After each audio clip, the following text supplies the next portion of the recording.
নগাঁও শিৱনগৰ নামঘৰত নগাঁও জিলা সত্ৰ মহাসভাৰ উদ্যোগত সত্ৰীয়া সংস্কৃতি দিৱস উদযাপন কৰা হয়। উল্লেখ্য যে নগাঁও জিলা সত্ৰ মহাসভাৰ ২৪তম বৰ্ষপূৰ্তি উপলক্ষে উক্ত অনুষ্ঠানটিৰ আয়োজন কৰা হয়। উক্ত অনুষ্ঠানটিত গ্ৰন্থ উন্মোচনৰ লগতে কণ কণ ছাত্ৰীসকলে সত্ৰীয়া নৃত্যৰ প্ৰদৰ্শন কৰে। অনুষ্ঠানটিত বিশিষ্ট সাহিত্যিক দুলন মহন্তদেৱৰ কবিতা সংকলন বৈভৱৰ শুভ উদ্বোধন কৰা হয়। বৈভৱ কবিতা সংকলনখনৰ উন্মোচন কৰি সাহিত্যিকগৰাকীয়ে আপ্লুত হোৱা পৰিলক্ষিত হয়।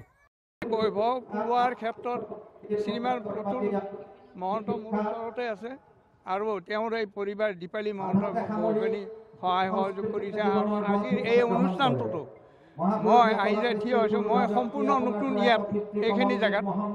মই যদিও অসমীয়া কামৰূপীয়া, কিন্তু সেই হেৰিতহে থাকোঁ মই।